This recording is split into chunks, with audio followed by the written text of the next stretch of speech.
Hi, I'm James Pindell from the Boston Globe.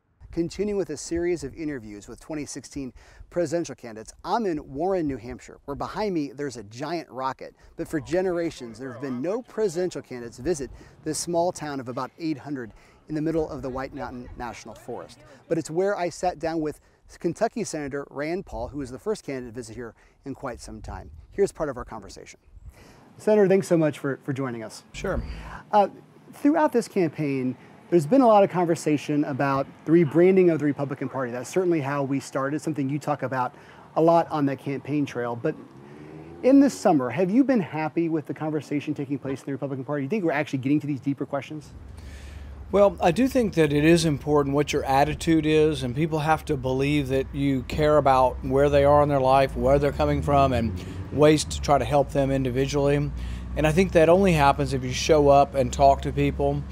And I know it sounds simple, but I don't think Republicans have shown up enough in African American populations, Hispanic populations, youthful populations. So really for the last several years, I've been trying to go where Republicans haven't gone before. Something of your role in this campaign has been a punching bag. Republicans like to talk about you as the reason why there's terrorism or everything else, and they're not pointing out other people. Why do you think that is? And has that been helping you actually? Let's see, jealousy? It could be, I don't know.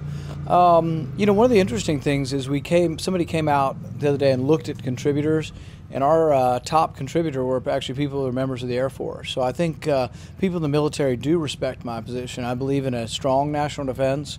I'm a Reagan conservative, but I also don't think war is always the answer. You know, I talk to a lot of our young soldiers who are on their 5th and 6th deployment, and while they will fight to defend us, they're not eager to go back overseas, and they want their leaders to be thoughtful people who don't always think war is the answer. I've heard you say that when the government gets too big, it also tramples on minorities. You give examples about Japanese internment camps or pre-civil rights era with African Americans. Do you think some of the conversation about Muslims in America, particularly on the Republican side, is going a little bit too far? I think that we have to defend ourselves, and so we have to decide particularly upon people who want to visit us, students.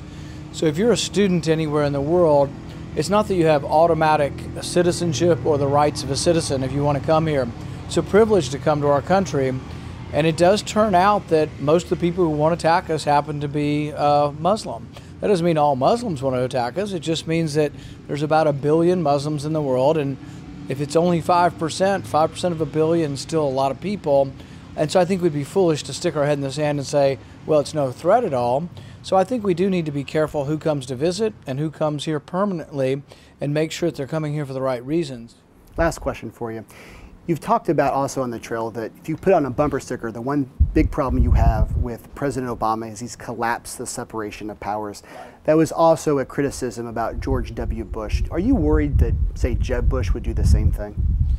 You know, I have concerns that are bipartisan concerns about people accumulating too much power in the presidency.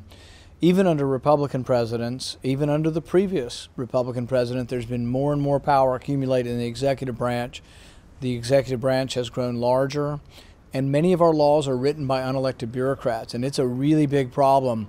And it would be a mistake to say it's only one party, and it would be a mistake to say it only started with President Obama. He's made it worse, but really it's been a 100-year gradual evolution of power away from the people, away from Congress, and towards the presidency.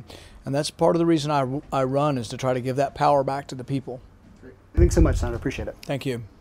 Now you can follow coverage of Rand Paul as he makes his way through the New Hampshire primary and watch other interviews with other presidential candidates, all at bostonglobe.com.